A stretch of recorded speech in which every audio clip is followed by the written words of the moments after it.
بسم اللہ الرحمن الرحیم۔ اللہ کے نام سے شروع جو بڑا مہربان نہایت رحم والا ہے۔ ورفعنا لک ذکرک، صدق اللہ العظیم۔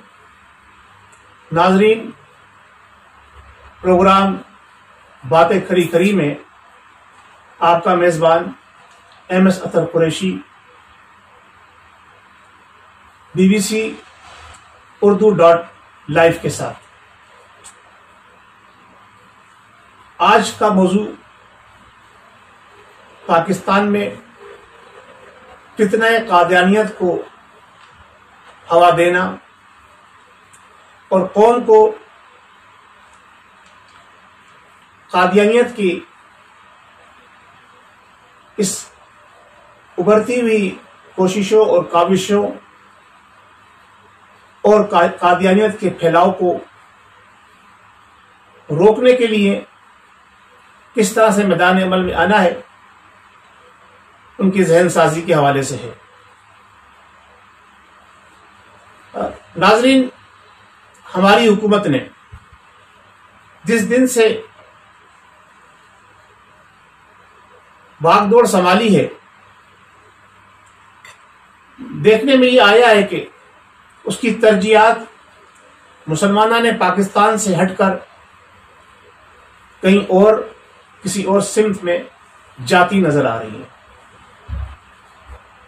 باتیں کھری کھری کے اندر جہاں پچھلے پروگرام میں ہم نے چیف جسٹس آف پاکستان سے کئی سوالات کیے تھے، وہاں آج بھی چیف جسٹس آف پاکستان اور ہماری سرحدوں کے اور ملک کے نظریات کے دفاع کرنے والی ہماری مسلح افواج کے سربراہان اور پھر موجودہ وزیر اعظم پاکستان سے ہیں۔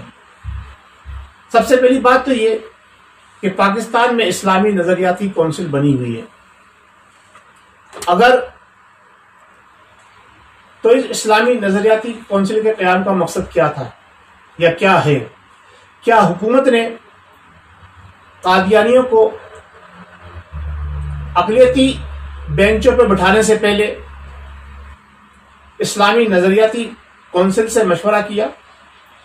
اگر حکومت نے ان سے مشورہ کیا تھا تو اس کا کیا جواب ان کو ملا، وہ منظر عام پر لایا جائے۔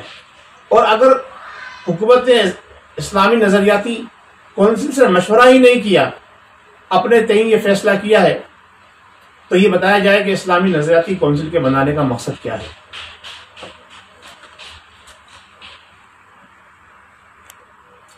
کچھ لوگ سوشل میڈیا کے اوپر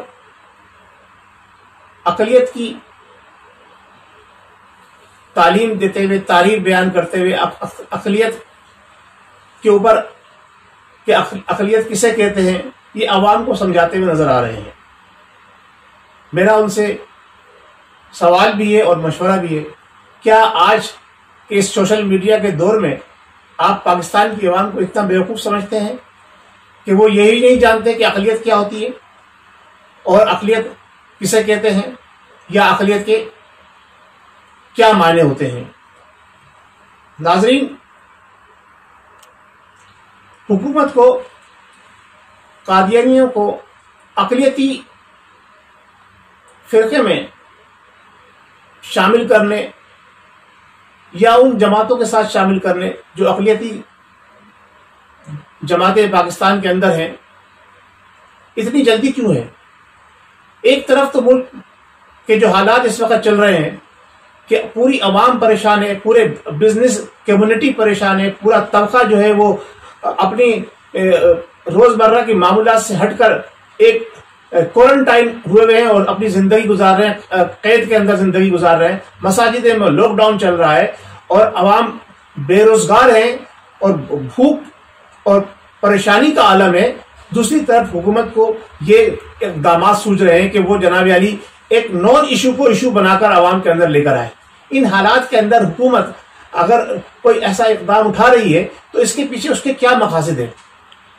میں یہاں یہ بات آپ سے کرنا چاہتا ہوں کہ قادیانیوں کو اقلیت میں شامل کرنے نہ کرنے سے پہلے حکومت کو ایسے بڑے مسئلے جو اس وقت موجودہ صورتحال کے اندر ہیں وہ نظر کیوں نہیں آ رہے؟ کیا قادیانیوں کو اقلیت قرار دلوانا یا ان کو آئین کے تحت ان کو جناب علی اسمبلی میں بٹھانا یہی حکومت کا مقصد اور محور ہے؟ نہیں جناب، میں یہ سمجھتا ہوں کہ حکومت کی اولیت یہ ہونی چاہیے کہ اس وقت جو ملک کے اندر بڑے درینہ مسائل ہیں ان کے اوپر توجہ دے، خاص طور سے بھوک، جو آئندہ آنے والے دنوں میں آپ کو ملک وطن پاکستان میں نظر آئے گی کہ کس طرح لوگ بھوک سے مر رہے ہیں. ابھی بھی لوگ بھوک سے مر رہے ہیں، خودکشیاں کر رہے ہیں، لیکن حکومت کا زور جو ہے، میں یہ دیکھ رہا ہوں جب سے حکومت نے باغ بوڑ سنبھالی ہے، پہلے اس نے پاکستان کی عوام کا 14 ارب روپیہ سکھوں کی گردوارے بنانے، اس کی تزئین و آرائش پر خرچ کیا. اب اس کو جو ہے قادیانیوں کو ایک جماعت بنا کر اسمبلیوں میں لانا اور پھر پاکستان کی ٹیکس، عوام کے ٹیکس سے حاصل ہونے والی رقم کے ذریعے ان کی تنخواہیں ادا کرنے کا پروگرام نظر آتا ہے.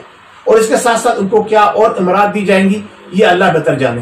لیکن میں یہ کہتا ہوں، کیا اقلیت کو آپ جو اس وقت اتنی جو ہے وہ اہمیت دے رہے ہیں، ٹھیک ہے، میں اس بات کو مانتا ہوں کہ پاکستان کا پرچم جو ہے اس کے اندر بھی اقلیت کے تحفظ کے لیے ہم قائد اعظم محمد علی جناح نے سفید رنگ رکھا تھا.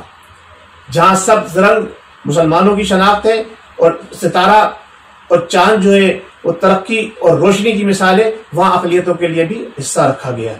لیکن اس کا مقصد یہ نہیں ہے کہ آپ اکثریت کو یکسر بھول جائیں. میرا سوال حکومت وقت سے یہ ہے کہ جناب علی چیف جسٹس صاحب اور وزیر اعظم پاکستان صاحب، کیا آپ نے، میرے پیارے وزیر اعظم صاحب، کیا آپ نے کبھی یہ دیکھا ہے کہ ہماری اس وقت جو اکثریت ہے، جو پاکستان کی عوام ہے، جن کے اسلاف نے قربانیاں دے کر یہ پاکستان بنایا تھا، ان کو جو بنیادی سہولتیں میسر ہیں؟ کیا غریب عوام کے دروازے میں آپ انصاف پہنچانے میں کامیاب ہو گئے؟ کیا غریب، لاوارث، بیواؤں، یتیموں اور مسکینوں کی داد رسی کرنے کے لیے آپ نے کوئی حسن اقدامات کیے؟ بھوک سے مرنے والے خاندانوں کی داد رسی کے لیے آپ نے کیا کیا؟ غریب کے بچے کی تعلیم کے لیے آپ نے کیا اقدامات کیے؟ کیا آپ نے اولڈ ایج ہمارے بزرگوں کے لیے کوئی ایسا انتظام کیا کہ جس کے ذریعے وہ اپنی زندگی کے آخری دن خوش اسلوبی کے ساتھ احسن طریقے سے گزار سکیں؟ کیا آپ نے جو بیت المال بنایا ہے اس کے ذریعے کتنے خاندانوں کی کفالت ہو رہی ہے؟ یا بیت المال کا پیسہ بھی وزیر اور سفیر کھا رہے ہیں؟ کیا آپ نے تعلیمی نظام کے اندر اصلاحات لے آئے؟ نہیں. آپ نے جو بنیادی انسانی ضرورت کی چیزیں ہیں، میڈیکل، کیا آپ نے عوام کو فری دے دیا؟ یا فری اگر نہیں دیا تو وافر مقدار میں ہاسپٹل ہیں، وہ سہولتیں موجود ہیں؟ نہیں ہے. کیا تعلیم عوام کو فری مل رہی ہے؟ نہیں مل رہی. کیا پانی جو انسان کی اول ضرورت ہے، ہر لمحے لمحے پانی کی ضرورت رہتی ہے، کیا پانی عوام کو ان کے دروازے پہ پہنچے مل رہا ہے؟ یا ٹینکر مافیا ابھی بھی جناب علی کروڑوں اربوں روپے سالانہ پاکستان کے اندر پانی بیچ کے بنا رہے ہیں؟ یہ جو بنیادی ضرورتیں جو اکثریتی عوام کے لیے ہیں، جن کے لیے یہ پاکستان بنا تھا، ان کی طرف آپ کی توجہ ہے؟ نہیں ہے. اگر نہیں ہے تو کیوں نہیں ہے؟ اور اگر آپ کی توجہ ہے اور صرف اقلیتوں کو تحفظ فراہم کرنے کے لیے ہے تو وہ کیوں ہے؟ اس کے پیچھے کیا مقاصد ہیں آپ کے؟ میرے پیارے وزیر اعظم صاحب، آپ اگر دنیا والوں کو جواب دے نہیں پائیں گے تو کوئی بات نہیں. یہاں اگر آپ ٹال مٹول کر کے الفاظوں سے کھیل کر چلے جائیں گے تو کوئی بات نہیں، لیکن اللہ رب العزت کے ہاں تو آپ کو جواب دینا ہے، وہاں تو آپ کو جواب دینا پڑے گا. آپ جہاں تک میری بات سمجھ میں آئیے، آپ ملک کے اندر کوئی نہ کوئی نیا ایشو کریٹ کر کے اپنی حکومت کو پرلونگ کرنا چاہتے ہیں. اس کے علاوہ آپ کے پاس کوئی مربوط اور مضبوط پروگرام پاکستان کی عوام کے لیے فلاح و بہبود کا اگر پروگرام ہے تو اس کو منظر عام پہ لائیے، وہ سہولتیں پرووائڈ کیجیے، وہ فیسلٹیز پرووائڈ کیجیے جو عوام کا بنیادی حق ہے. اس کے بعد ہم دوسروں کے مسائل پر جائیں گے. ہمارے ملک وطن پاکستان کے اندر جو اقلیتیں ہیں وہ باقاعدہ طور پر ان کو حقوق دیے گئے ہیں جیسا اسلام نے ان کے حقوق دیے ہیں. یہ اسلامی نظریاتی کونسل کا کام تھا جو بیڑا آپ نے اپنے کندھوں پر اٹھایا، آپ چھوڑ دیے، یہ آپ کا کام نہیں ہے. اس کے ساتھ ساتھ جو میں بات آپ سے عرض کرنا چاہ رہا ہوں وہ بات یہ ہے، اور بڑی اہم بات ہے، کہ آپ خاص طور سے اس وقت سب سے پہلا آپ کا کام ملک کے اندر، جیسے آپ نے کہا کہ ہم مدینے کی ریاست کا تصور دیتے ہیں، تو شراب نوشی کے لائسنس جتنے بھی جاری کیے گئے فوری طور پر بند کرائے جائیں۔ اس کے ساتھ ساتھ فحاشی کے اڈے، اس کی جو ہے بندش ہونی چاہیے۔ آپ کے وزراء تو یہ کہتے نظر آتے ہیں کہ ایک بوتل شراب لے کے اگر کوئی آدمی جا رہا ہے تو کوئی بات نہیں، ضرورت استعمال کے لیے ہے۔ ٹی وی کے اوپر جو بے حیائی اور اوریانی چل رہی ہے، اس کے اوپر کنٹرول کریں، اور جو مسلمانوں نے پاکستان کا جائز حق ہے وہ ان کو دلوانے کی کوشش کریں۔ اگر آپ خود نہیں دے سکتے ہیں تو کم سے کم اپنی ریاست کے ذمہ داروں بالخصوص عدلیہ کو اس بات پر پابند کریں کہ انصاف بر وقت غریب کی چوکٹ تک پہنچایا جائے۔ جو آپ کے ٹاسک ہیں وہ سب سے پہلے یہ کام ہونے چاہیے۔ اس کے بعد حکومت کی ذمہ داری ہے کہ سرحدوں کی جو نگرانی کر رہے ہیں ان میں کون لوگ شامل ہیں، ان کی بھی تطہیر کی جائے۔ کہیں ایسا تو نہیں کہ جس طرح سے پچھلے دنوں میں دیکھا گیا کہ جناب علی راہ کے ایجنٹ ہمارے پولیس ڈپارٹمنٹ میں پکڑے گئے، تو کہیں ایسے اور ڈپارٹمنٹس کے اندر بھی کہیں بیرونی ایجنٹ تو موجود نہیں ہے؟ اگر وہ ہیں تو ان کے لیے کوئی مضبوط لائے عمل بنا کر ان کو بھی وہاں سے فارغ کیا جائے۔ اس کے ساتھ ساتھ میں یہ سمجھتا ہوں کہ آپ کی جو بھی نکاح ہے، آپ جو بھی کام کر رہے ہیں، وہ شریعت کی روشنی میں اگر آپ اس کو سر انجام دیں گے تو ملک فلاح اور بہبود کی طرف بڑھے گا۔ ادروائز اگر آپ انصاف بر وقت نہیں پہنچائیں گے تو آپ نہ ہی ملک کو ترقی دے سکتے، نہ ہی ملک ترقی کی طرف گامزن ہوگا۔ لہذا ہمیں ان باتوں کو اپنے سامنے رکھنا ہے کہ ہمارے اسلاف نے پاکستان کے لیے کیا کچھ حصہ ڈالا تھا اور کیا کچھ کارنامے انجام دیا تھے۔ جہاں تک بات ہے قادیانیوں کی، تو یہ مسلمہ حقیقت ہے کہ قادیانی گستاخ رسول ہیں۔ قادیانی گستاخ رسول ہیں۔ ٹھیک ہے، اگر آپ ان کا شمار اقلیتوں میں کرنا چاہتے ہیں تو اقلیتوں کا مذہب ہوتا ہے، جیسے عیسائی ان کا مذہب ہے، ہندو ان کا مذہب ہے، اور بت بد ہے، دیگر اسی طرح کے لوگ ہیں۔ لیکن قادیانیوں کا کیا مذہب ہے؟ کیا انہوں نے کوئی اپنا مذہب ڈکلیئر کر دیا ہے، یا وہ اسلام کے نام پر ہی پاکستانیوں کو دھوکہ دیتے رہیں گے؟ پوری دنیا کے اندر جناب جا کر پاکستان کی جگ ہسائی کا سامان پیدا کرتے ہیں۔ کیا آپ بھول گئے ابھی پچھلے دنوں جو قادیانیوں کے اس وقت سربراہ ہیں وہ ڈونلڈ ٹرمپ سے جا کر ملے، اور آپ کے ملک کے ایک سابق گورنر جن کو کیفر کردار تک پہنچانے میں ہمارے ایک جسے کہتے ہیں غازی نے کردار ادا کیا، شہید ممتاز قادری نے، جس کے والد کو وہ وہاں ترجمانی کر رہا تھا، سلمان تاثیر کا بیٹا، اور یہ قادیانی وہاں کیا فرما رہے تھے کہ جی ہمارے اوپر پاکستان میں ظلم ہو رہا ہے، ہمیں پاکستان کے اندر جناب علی چین سے رہنے نہیں دیا جاتا۔ کیا ظلم ہو رہا ہے پاکستان کے اندر؟ کیا ان کو چین سے رہنے نہیں دیا جا رہا؟ کیا ان کی جائیدادوں پہ قبضہ کیا ہے؟ کیا انہیں مارا گیا ہے؟ کیا انہیں قتل کیا گیا ہے؟ شریعت کے مطابق گستاخ رسول کی سزا کیا ہے یہ آپ کو معلوم ہونی چاہیے۔ یہ وہاں پر جا کے یہ بتا رہے ہیں کہ ہم پوری دنیا میں اپنے آپ کو مسلمان کہہ سکتے ہیں لیکن پاکستان میں اپنے آپ کو مسلمان نہیں کہہ سکتے۔ تو مسلمان ہو نہیں، پوری دنیا نے آپ کو غیر مسلم ڈکلیئر کیا ہوا ہے۔ یہ باتیں پھر بار بار بتانی پڑے گی کیا؟ سعودی عرب سے لے کے ملیشیا، ترکی اور دیگر اسلامی ممالک کے اندر کم 56 اسلامی ممالک کی اسمبلیوں نے اور حکومتوں نے ان کو 56 اسلامی ممالک جو سارے کے سارے سب نے ان کو جو ہے غیر مسلم قرار دیا ہے۔ اس کے باوجود اگر یہ اس بات پر اڑے ہوئے ہیں، اس کا مطلب کیا ہے؟ یہ دین کے ساتھ مذاق کر رہے ہیں۔ یہ کہتے ہیں جو ہمارے نبی کو یعنی ان کے مطابق جو ان کا نبی ہے ان کو نہیں مانتا وہ کافر ہے۔ تو یعنی یہ عالم اسلام کے تمام مسلمانوں کو کافر کہیں، انہیں ہم اپنے ساتھ بٹھا لیں؟ یہ ممکن ہے؟ نہ، یہ ناممکن ہے۔ لہذا آپ یہ بات اسلامی نظریاتی کونسل پہ چھوڑ دیجئے، آپ کی حکومت کا جو کام کرنے کا ہے وہ آپ کام کریں۔ اور ہمارے اکابرین نے 73 کے آئین جب پاس ہوا ہے 210 امنڈمنٹ پیش کی گئی تھی اس کے اندر، اور 7 ستمبر 1974 کو قادیانیوں کو غیر مسلم قرار دیا گیا، اور اس کا صحرا جو تھا وہ قائد ملت اسلامیہ حافظ القاری الشاہ احمد درانی صدیقی رحمۃ اللہ علیہ اور دیگر اکابرین کے سر تھا، مفتی محمود صاحب کے سر تھا، دوسرے بھی اور اس میں جید علماء اکرام موجود تھے۔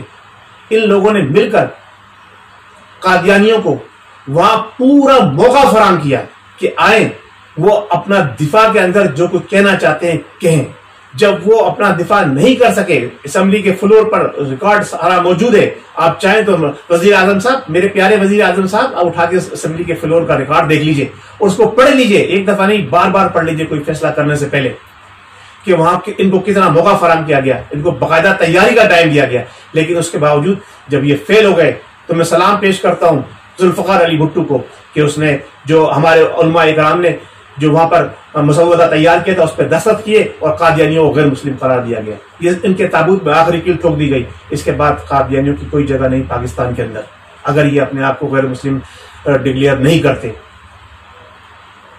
تو لہٰذا اب حکومت وقت کو چاہیے کہ گڑے مردے اکھاڑنے کے بجائے آگے بڑھنے کی بات کریں، آگے جو 5G کا دور آ رہا ہے اس سے نمٹنے کی کوشش کریں، جو موجودہ ملک کے حالات ہیں اس حالات کے اندر عوام کو ایک پلیٹ فارم پہ لانے کی کوشش کریں۔ ہمارے کچھ دوست جو یوتھیوں کی بی ٹیم کا کردار ادا کر رہے ہیں، کہنے کو جناب علی اپنے آپ کو بڑا عاشق رسول بیان کرتے ہیں اور اپنے آپ کو یہ پوسٹ کرتے ہیں کہ جناب علی وہ سچے عاشق رسول ہے، لیکن ان کے جملے ایسے ہیں تو یہ کہہ رہے ہیں کہ جناب علی قادیانی کے مسئلے نے عوام کو 2 حصوں میں بانٹ دیا ہے، ایک ان کے فیور میں بات کر رہی ہے کہ ان کے مخالف ہے۔ بھائی آپ کی عقل پہ پردے پڑ گئے ہیں، آپ کی آنکھوں پہ پردے پڑ گئے ہیں کیا؟ پاکستان کی عوام نہیں بلکہ پورے عالم اسلام کی عوام جو ہے اس مسئلے پر ایک پلیٹ فارم پر ہے، ایک پیج کے اوپر ہے کہ قادیانی غیر مسلم ہیں، مرتد ہیں اور یہ واجب القتل ہیں۔ آپ پاکستان کی عوام کو بانٹنا چاہتے ہیں؟ اگر آپ یہ کہہ رہے ہیں کہ عوام 2 حصوں میں بٹ گئی ہے، اس کا مطلب یہ ہے حکومت دانستہ طور پر عوام کو آپس میں لڑانا چاہتی ہے، حکومت ایسے اقدام کر رہی ہے جس کی وجہ سے پاکستان کی عوام آپس میں لڑے الجھے۔ اس کا مطلب یہ ہے کہ یہ حکومت جو ہے وہ پاکستان کے ساتھ سینسر نہیں ہے۔ اگر پاکستان کے ساتھ سینسر نہیں ہے یہ حکومت تو میں پھر آخر میں آتا ہوں، باتیں تو میری کھری ہیں، آپ کو ضرور بری لگیں گی، لیکن پھر میں آؤں گا چیف جسٹس آف پاکستان کی طرف۔ کیا آپ نے ابھی بھی اپنی آنکھیں بند کی ہوئی ہیں؟ کہ آپ کو نظر نہیں آ رہا کہ ملک میں کیا ہونے جا رہا ہے؟ یہ حکومت کیا کر رہی ہے؟ یہ کیسے اقدام اٹھا رہی ہے؟ ہمارے مسلح افواج کے سربراہان کیوں خاموش ہیں؟ وہ کیوں جو لوگ ملک کے اندر انتشار پھیلانا چاہ رہے ہیں ان کی کیوں سپورٹ کر رہے ہیں؟ میرا سوال ہمارے ملک کے سربراہ، بحری فوج کے سربراہ اور تمام ہماری افواج کے سربراہ جنرل قمر باجوہ صاحب سے ہے، وہ کب وہ وقت آئے گا کہ جب آپ یہ فیصلہ کریں گے کہ پاکستان جو بنا تھا وہ اسلامی نظریے کی بنیاد پہ بنا تھا اور اس کا سپریم لا قرآن و سنت ہوگا؟ میں یہی سوال چیف جسٹس آف پاکستان سے بھی کرتا ہوں، اور جو لوگ مدینے کی ریاست کا تصور دے کے دھوکے بازی کر رہے ہیں ان سے کس طرح سے نپٹا جائے اور کس طرح سے ان کا قلع قلم کیا جائے یہ آپ لوگ بہتر جانتے ہیں۔ میں فیصلہ عوام پہ چھوڑتا ہوں، جو باتیں میں نے کی ہے اس میں کتنی صداقت ہے اس کا جواب ہماری عوام دے گی۔ بہت شکریہ، السلام علیکم۔ میں آپ سے اجازت چاہتا ہوں کہ ہمیں BBC اردو لائف